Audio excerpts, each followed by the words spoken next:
Before the first light touches Lusaka's busy streets, Nandi Mwape is already awake. The city still hums quietly, but her day has begun. She ties her hair, washes her face with cold water, and takes a deep breath before stepping into another endless cycle of work. At just 33, her life feels older than her years. She works as a receptionist during the day, a waitress at a small restaurant at night, types online transcripts before dawn, and cleans houses on weekends. Sleep, for her, is a luxury she can't afford. Every kwacha she earns disappears the moment it comes in, straight into paying off her husband Benson's heavy debts.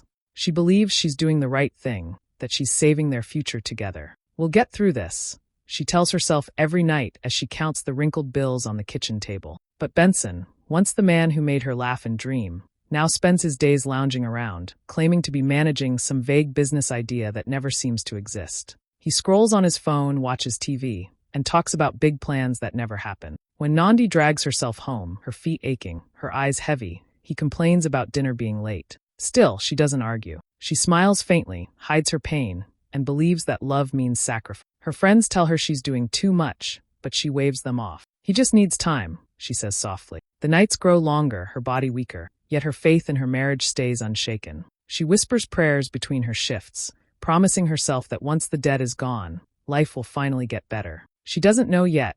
The real storm hasn't even begun. It was another long night when Nandi dragged herself home, her hands sore from washing dishes and serving plates. The blisters on her palms burned with every step.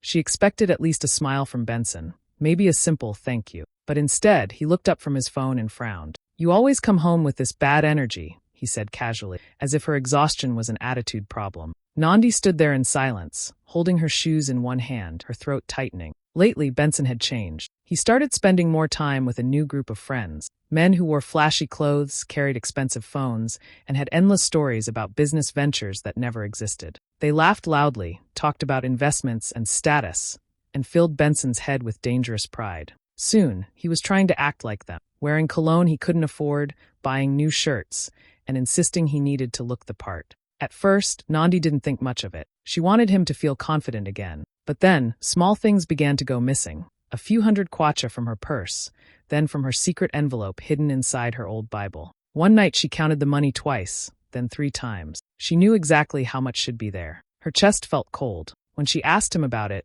Benson didn't even look guilty. Instead, he laughed bitterly. "So now you don't trust me? After everything I've been through?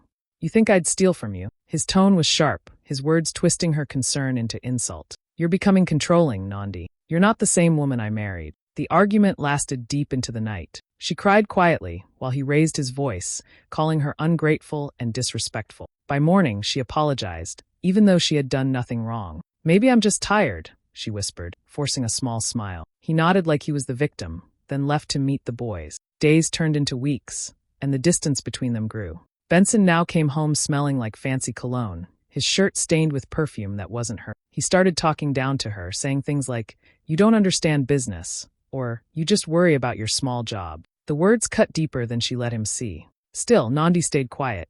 At church, she smiled. At work, she laughed with customers. But inside, she was breaking piece by piece. Her body moved on autopilot, working, cooking, cleaning. Yet her mind began to question everything. How did love turn into this? When did respect vanish? But under the exhaustion and pain, something new began to grow, something steady and unshakable. She stopped arguing. She started observing, watching, remembering. Each insult, each lie, each missing note of money, she stored it like evidence in her heart. Nandi wasn't ready to fight back yet, but the audience could feel it, the quiet before her rise. The woman who once carried his burdens was now learning to carry her power. Months passed, one long, exhausting day after another. Nandi kept pushing through, working double shifts, skipping meals, and saving every single kwacha she could. Her body was tired, but her heart stayed focused on one thing: freedom from Benson's massive 180,000 kwacha debt. Every time she made a payment, she marked it in her small notebook, whispering, "Just a little more." Finally, one humid Friday afternoon, she walked into the bank with the last payment slip in her trembling hand. When the teller smiled and said, "Congratulations, Mrs. Mwape, your debt is cleared," Nandi felt like she could finally breathe again. It was the first time in years she felt truly proud of herself. She smiled so wide her cheeks hurt. As she walked home, her heart was full. She imagined Benson's joy, his gratitude, maybe even a hug. She thought, this is the day our life begins again. That evening, she wanted to make everything perfect. She bought fresh tilapia from the market, seasoned it with lemon and herbs, and made nshima just the way Benson liked. The smell filled the small kitchen. She even wore her yellow dress, the one he once said made her look beautiful. When Benson came home, he barely noticed. He tossed his phone on the couch, glanced at the table, and said, "Ah, nice." That was it. No thank you. No smile. While Nandi served his plate, he was already scrolling through his phone, chatting and laughing. Later that night, he mentioned casually that he was planning a small celebration with the boys to mark a new chapter. Nandi felt a flicker of confusion. "A celebration? That's wonderful," she said softly. "Will we plan it together?" He waved her off. "No need. You've done your part." Then he laughed, that hollow laugh that no longer reached his eyes. She didn't say a word. She just nodded, cleaned up the dishes, and went to bed feeling strangely empty. The next morning, as the sun rose, she was making tea when she heard Benson's voice from the living room. He was on the phone, his tone proud, careless, loud enough to hear every word. "Bro, I told you, I don't need to work. My woman handles everything. Pays the bills, clears the debts, even cooks before I ask. She's basically my servant. It's perfect, man. Life's good." The words hit her like a punch to the chest. Her vision blurred. Her hands trembled as she tried to hold her cup, but it slipped, crashing onto the floor, shattering into tiny pieces. The sound echoed through the house like thunder. Benson turned, startled. "What's wrong with you?" he asked. Nandi didn't answer. She just stood there, staring at the broken cup, her breathing shallow. In that moment, something inside her broke too, not from weakness, but from awakening. All her years of sacrifice, all the nights of pain and patience, had led to this moment. And though she didn't say it aloud yet, her silence carried a promise, the beginning of her turning point. Nandi sat on the kitchen floor, surrounded by shards of the broken cup. The tea had spread across the tiles, but she didn't move to clean it. For the first time in years, she didn't cry. No tears, no shouting, just silence. Her heart felt strangely calm, like the storm inside her had finally gone quiet. The house around her was still, except for Benson's faint humming from the other room. After a few minutes, she reached for her small brown notebook, the one she'd kept hidden in the back of her drawer since her wedding day. It wasn't just a notebook. It was her record of everything. Every kwacha she earned, every payment she made, every sacrifice she wrote down as proof that her love was real. Page after page told the story of a woman who worked herself to the bone for a man who didn't even notice. As she turned the pages, something inside her shifted. The pain slowly turned into focus. Her eyes scanned the lists, the dates, the receipts. Every payment, every debt, all under her name. Not their name. Hers. She whispered to herself, "I paid for everything. Every single thing." She picked up her phone and scrolled through her contacts until she found one name, Tandai. Her cousin. Her closest friend since childhood. Tandai worked as a paralegal in Kitwe, smart and fearless. Always the one to speak up when others stayed quiet. When Tandai answered, Nandi's voice was barely above a whisper. "Tandy, I think I've been married to a thief." There was silence on the other end. Then Tandai's steady voice said, "Start from the beginning. Tell me everything." That night, they talked for hours. Nandi shared details, the missing money, the strange changes in Benson's attitude, the new clothes, the expensive cologne, the business talk that never made sense. Tandai listened carefully, asking questions, taking notes. By the end of the call, her tone changed. "Cousin, something's not right. We need to look into his financial records, his bank activity, loan history, everything. I'll help you." Over the next few days, Nandi became a quiet investigator. Every night after Benson fell asleep, she sat at the small dining table, scrolling through old bank statements and email. With Tandai's guidance, she learned how to trace transactions, and what she found made her blood run cold. Benson had been transferring money, her money, into a secret account under his name. Even worse, Tandai discovered that he had used Nandi's signature to apply for risky business loans she knew nothing about. Loans that could ruin her credit and future. Nandi sat staring at the evidence, her hands cold but steady. "He didn't just use me," she whispered. "He built his life on my back." It was in that quiet, late-night moment that Nandi decided something unthinkable. She was done being the victim. She wasn't going to cry or beg or wait for karma. She was going to take her power back, one document at a time. And this time, Benson wouldn't even see it coming. The nights grew longer, and Nandi's phone became her secret weapon. Every evening, after Benson fell asleep snoring on the couch, she would sit by the dim light of her phone, whispering into her headset with Tandai. They had turned into detectives, quiet, patient, and dangerous.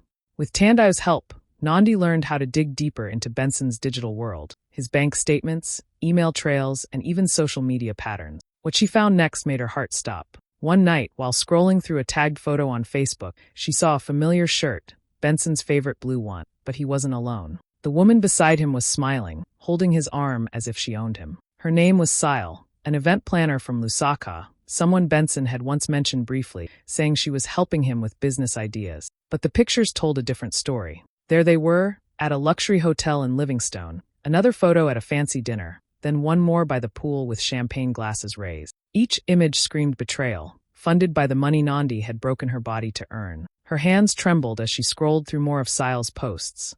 The designer handbags, the captions about soft life, the expensive perfume. She whispered to herself, "My sweat paid for this." Then, in her calm, tired voice, she murmured the truth she could no longer ignore. "I thought my work was saving our family. Turns out, I was financing his fantasy." For a moment, she wanted to scream, to throw the phone, to pack her things and disappear. But she didn't. Instead, she breathed deeply and closed her eyes. Her tears dried before they could fall. The fury inside her began to sharpen, no longer wild or emotional, but focused and deliberate. The next day, she started collecting everything, every single thing that could expose him. She printed out bank statements, saved screenshots, and downloaded every message and call log she could find. She even placed a small voice recorder in the living room to capture his late-night bragging sessions with his friends. Each night, her secret file grew thicker. Receipts, loan documents, transfer confirmations, all neatly organized in a brown folder marked with a simple label: Truth. It was almost poetic. The same discipline she once used to clean his debts, she now used to clean his lies. When Benson would boast about his business trips, Nandi would nod quietly, pretending to believe him. But inside, she was already several steps ahead.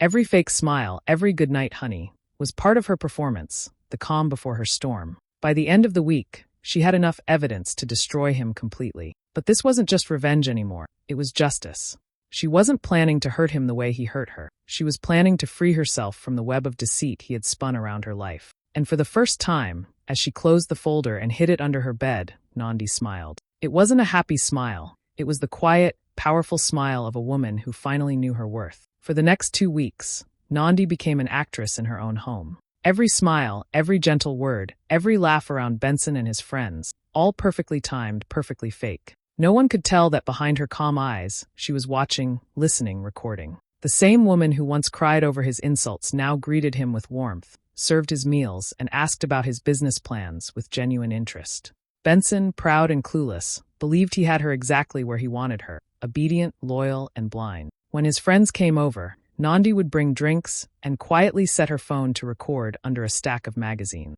Benson and his crew would talk for hours, bragging about their connections, investments, and sweet deals. They laughed loudly, boasting about women, money, and schemes that made them sound rich but reeked of fraud. Every boast, every careless admission was now proof, and Nandi kept it all. At night, while Benson snored, she sat on the edge of the bed scrolling through the recordings, labeling each one by date and time. Her notebook, once a record of her love and sacrifice, had turned into a battle plan. She wasn't just a wife anymore. She was a strategist.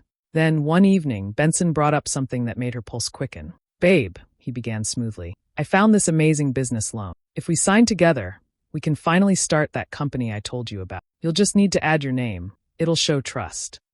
Nandi looked up from her phone, pretending to hesitate. "A joint loan? Are you sure it's safe?" He laughed, waving a dismissive hand. "Of course. I've already filled most of it out. Just sign. We'll be partners. For our future." Inside, she felt her stomach twist, but her face remained calm. "Okay," she said softly, "if it's for our future." The next morning, when Benson left for a meeting, she copied every single form, scanning them at her office before returning them neatly to their place. Then she sent the digital copies to Tandai with a short message. "Proof. He's using me again." Tandai's reply came fast. "Good. Don't confront him yet. We're building the case." With every passing day, Nandi's courage grew. She reached out to Zesco Bank's fraud department through an anonymous email, detailing suspicious activity under Benson's name. She provided dates, account numbers, and even attached the scanned form. She didn't sign her name, not yet.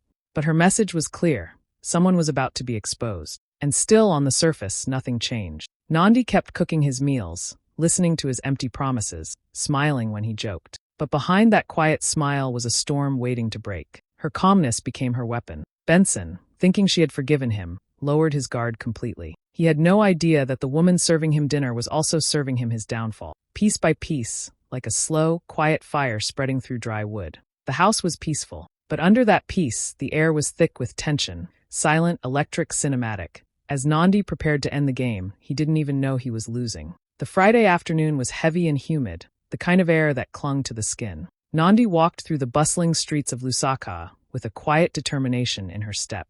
She was dressed neatly in a pale blue dress, her hair tied back, and in her hand she carried a simple brown envelope. No tears.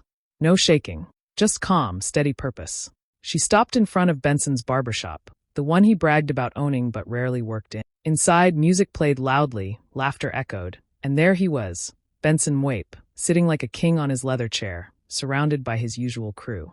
And right beside him, as if she belonged there, sat Sile, perfectly polished, smiling like she'd already won. The moment Nandi stepped through the door, the room quieted slightly. A few of the men exchanged awkward glances. Benson looked up, surprised but grinning. "Ah, my wife. You came to see me," he said, pretending to sound charming. Nandi didn't smile. She walked closer, her heels clicking softly on the tiled floor, and stopped right in front of him. "You called me your servant," she said calmly, her voice steady but sharp enough to slice the air. "Let's see how your servant cleans this up." Then she placed the brown envelope on the table beside him. The sound was small, but it carried weight, the kind of sound that changes everything. Benson frowned, confused, and opened it. Inside were printed documents, copies of forged loan papers, screenshots of his private transfers, audio transcriptions from his late-night bragging, and bank statements connecting his fake business to stolen funds. Every lie, every theft, every dirty secret, all there in black and white. His laughter faded instantly. His face changed from confusion to disbelief, then to fear.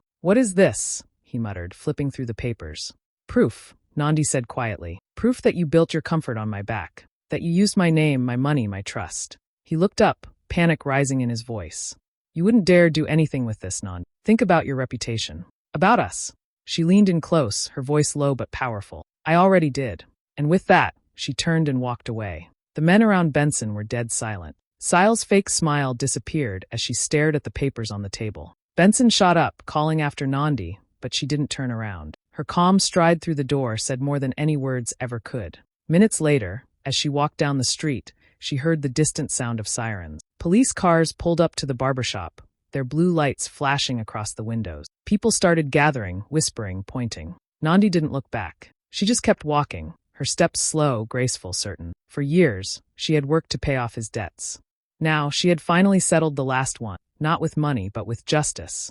Inside the barbershop, Benson stood frozen, disbelief etched on his face as officers stepped toward him. The man who once called her a servant had just been cleaned out by the very woman he underestimated. The news spread through Lusaka like wildfire. By evening, everyone knew Benson Wape had been arrested for fraud and identity theft. His barbershop was surrounded by curious onlookers, phones out, recording as police led him away in handcuffs. The man who used to boast about his business success was now silent, his face pale and sweaty under the flashing blue lights.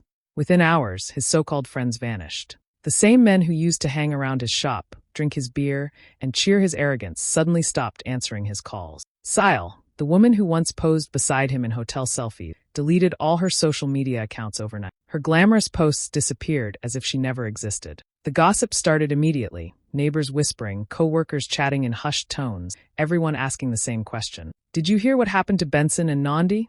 But Nandi didn't hide. She walked through the market the next morning with her head high, carrying her groceries like nothing had happened. People stared, some with pity, others with quiet admiration. A few tried to dig for details, but she only smiled politely and said, "Everything's taken care of." Inside, she felt peace, deep, quiet peace she hadn't known in years. At home, the silence was different now. No shouting, no fake laughter, no one demanding her money or attention. Just her and the gentle hum of the ceiling fan. For the first time in so long, she felt free. A few days later, her phone rang. It was the HR manager from one of her part-time jobs, the office where she worked as a receptionist during the day. "Nandi," the voice said warmly, "we've been reviewing your work, and we'd like to offer you a full-time position. You've shown incredible strength and dedication. We need people like you." For a moment, she couldn't speak. Then she smiled, her voice trembling slightly. "Thank you. I'd love that." That night, she lay down on her small bed and slept without interruption. No stress, no fear, no late-night thoughts about unpaid bills or unfaithful promises. Just peace, the kind of peace that feels like breathing after drowning. But of course, not everyone was happy. Benson's family began calling her one by one. His sister accused her of shaming the family. His mother said she should have handled it privately. "How could you send your husband to jail?" she cried over the phone. Nandi listened quietly, letting them vent. When they finally paused, she spoke softly but firmly. He built the fire, she said. I just stopped fanning it. Then she ended the call. As days passed, the gossip slowly faded. People moved on, and Nandi began rebuilding her life piece by piece. The woman who once carried 4 jobs just to survive was finally standing tall, no longer anyone's servant, just herself. And while Benson sat behind bars blaming the world, Nandi was out there living her, finally, freely, beautifully. A few weeks later, Nandi stood in front of her new home, a small, sunlit apartment in Ndola. It wasn't fancy, but it was hers. The walls were clean, the windows wide, and when the morning light poured in, it felt like freedom had a color. She unpacked slowly, smiling at every sound, the soft creak of the floor, the quiet hum of the street below, the gentle rhythm of her own heartbeat. For the first time in years, there was no shouting, no begging, no pretending. Just peace. She brewed her tea, sat by the window, and whispered to herself, "This is my beginning." With a few saved kwacha and the determination that had always kept her going, Nandi started something new. A small cleaning service she named True Hand. It wasn't just about cleaning houses. It was about rebuilding lives. She hired women like herself, single mothers, widows, and women who had been taken advantage of but refused to give up. Each of them carried their own story of survival, and together, they turned pain into purpose. Nandi trained them personally, teaching them how to manage clients, budgets, and time, but also how to believe in themselves again. We don't just clean rooms, she told them with a smile. We clean out the past too.